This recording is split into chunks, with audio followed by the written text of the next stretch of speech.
আসসালামু আলাইকুম। নতুন একটি ভিডিও নিয়ে চলে এসেছি। আজকে আমি আপনাদের সাথে শেয়ার করব বাংলাদেশের রেস্টুরেন্ট স্টাইলে কিভাবে অতি সহজে নাচোস বাসায় তৈরি করে ফেলতে পারবেন।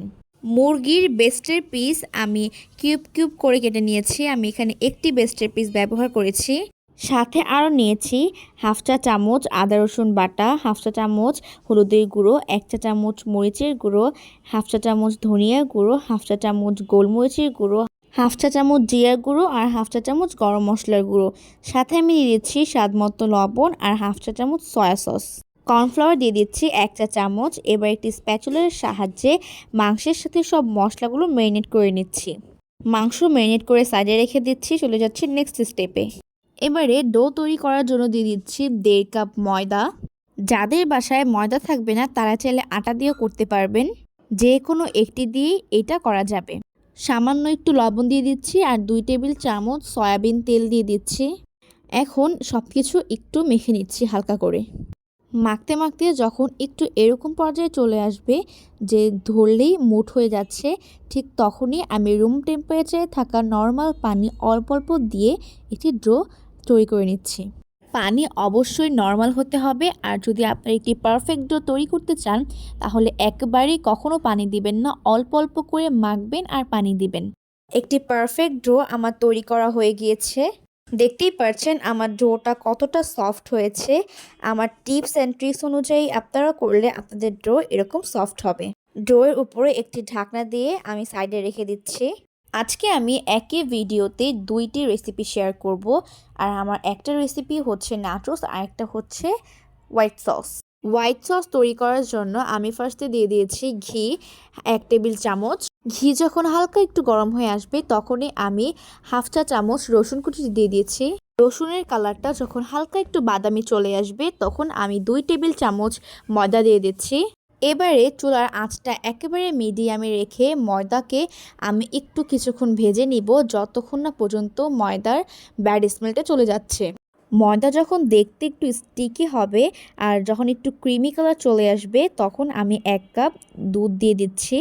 সাথে দিয়ে দিচ্ছি 2 চা চামচ চিনি, গোলমরিচের গুঁড়ো দিয়ে দিচ্ছি হাফ চা চামচ। আর আমি হাফ লিটার দুধকে ঘন করে দেন 1 কাপ করেছি। হোয়াইট সস করার সময় দুধটা একটু ঘন হতে হবে। হোয়াইট সস তৈরি করার সময় চুলার আঁচটা একেবারে মিডিয়ামে থাকতে হবে। এই সসটা তৈরি করার সময় একটি স্প্যাচুলার অথবা হ্যান্ড উইক্স দিয়ে অনবরত নেড়ে চেড়ে দেন এটি তৈরি করতে হবে। অনবরত নাড়তে হবে এই কারণে যাতে এটি পড়ে না যায়। আমার হোয়াইট সসটা তৈরি করা হয়ে গিয়েছে। এবারে আমি একটি বাটিতে তা রেখে দিচ্ছি। দেখতেই পাচ্ছেন আমার হোয়াইট সস কতটা স্টিকি এবং ক্রিমি হয়েছে। এবারে চলে যাচ্ছি আরেকটি স্টেপে। এবারে আমি মুরগিগুলো ভেজে নেব, যেই মুরগিগুলো ম্যারিনেট করে রেখেছিলাম। তার জন্য আমি চুলায় সরিষার তেল হালকা একটু গরম করে নিয়েছি, তারপর ম্যারিনেট করা মুরগিগুলো দিয়ে দিয়েছি। আপনারা কম বেশি সবাই জানেন যে নাচোস করার সময় মুরগিটা একটু ছোট ছোট পিস করে কেটে নিতে হয়। তাহলে নাচোসের উপর দিয়ে যখন মুরগিটা ছিটিয়ে দিবেন তখন দাঁতের নিচে পড়বে আর খুব বেশি মজা হবে।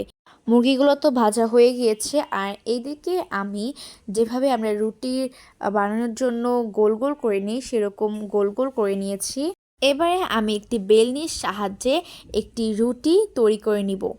প্রতিদিন সকালে আপনারা যেভাবে রুটি তৈরি করে খান ঠিক সেরকমভাবে নাচোসের জন্য রুটি তৈরি করে নিচ্ছি। এবারে একটি কাঁটা চামচের সাহায্যে রুটির উপরে একটু ফাঁকা ফাঁকা করে ছিদ্র করে নিচ্ছি। ছিদ্র করার ফলে রুটিগুলো আর ভাজার সময় ফুলে উঠবে না। রুটিগুলো হালকা একটু ছ্যাঁকা দিয়ে নিচ্ছি। যখন রুটির লুকটা ঠিক এরকম চলে আসবে তখন রুটিটা নামিয়ে নিচ্ছি। আর এই দিকে আমার তৈরি করে রাখা হোয়াইট সসটা আমি একটি সসের বোতলের মধ্যে ঢেলে নিচ্ছি। ডিরেক্ট বোতলের মধ্যে ঢালতে গেলে সস পড়ে যেতে পারে, তাই আমি একটি ছাঁকনির মাধ্যমে ঢেলে নিচ্ছি। এক এক করে আমার সব রুটিগুলো ছাঁকা দেওয়া হয়ে গিয়েছে। এবারে সব রুটিগুলো আমি একসাথে করে নিচ্ছি আর একটু ভাঁজ দিয়ে মাঝখান দিয়ে একটা দাগ কেটে নিচ্ছি কেটে নেওয়ার জন্য রুটিগুলো। এখন ছুরির সাহায্যে আমি রুটিগুলোকে 2 ভাগ করে নিচ্ছি। 2 ভাগ যে রুটিগুলো কেটেছি সেই সবগুলো রুটি একসাথে করে নিয়ে আরেকবার আমি ছুরির সাহায্যে মাঝখান দিয়ে কেটে নিচ্ছি। রুটিগুলো আমি যে প্রসেসে কাটছি সেই প্রসেসেই কিন্তু আপনারা কাটা ট্রাই করবেন। মাঝখান দিয়ে কাটার ফলে আবারও 2টা ভাগে রুটিগুলো বিভক্ত হয়ে গিয়েছে। এবারে আমি সবগুলো রুটিগুলো একসাথে নিয়ে আবারও মাঝখান দিয়ে ছুরির সাহায্যে কেটে নিচ্ছি। মূল কথা, রুটিগুলো হতে হবে ত্রিভুজ আকৃতির, কারণ আপনারা কিন্তু রেস্টুরেন্টে দেখিয়েছেন যে নাচোস তৈরি করার সময় রুটিগুলো হয় ত্রিভুজ আকৃতির। আমি 1.5 কাপ ময়দা দিয়ে প্রায় 10 থেকে 11টার মতো রুটি কেটে নিয়েছি। 1.5 কাপ ময়দা দিয়ে কিন্তু আমি অনেকগুলো নাচোসের জন্য রুটি কেটে নিয়েছি। এবারে রুটিগুলো ভাজার জন্য আরেকটি প্যানে আমি তেল দিয়ে দিচ্ছি। নাচোসের রুটিগুলো আমি দিয়ে দিয়েছি, আর নাচোস ভাজার সময় কিন্তু তেলটা একটু বেশি করে দিতে হবে। নাচোসগুলো একটু ডুবো তেলেই ভেজে নিতে হবে। আপনারা কিন্তু চাইলেই বাসায় এরকম রুটি বানিয়ে ত্রিভুজ আকৃতির করে নাচোসগুলো বানিয়ে দেন ফ্রোজেন করে রাখতে পারবেন ফ্রিজে। 6 থেকে 7-8 মাস তো রাখতেই পারবেন ফ্রিজে ফ্রোজেন করে।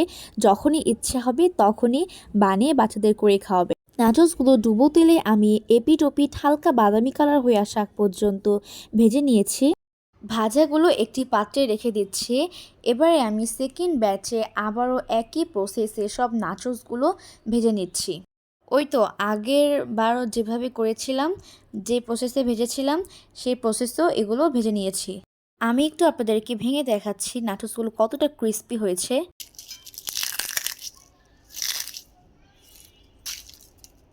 রেস্টুরেন্টে নাচোস আমাদের সামনে যেভাবে তৈরি করে সার্ভ করে, যেভাবে ডেকোরেশন করে, আমি ঠিক একইভাবে ডেকোরেশন করছি।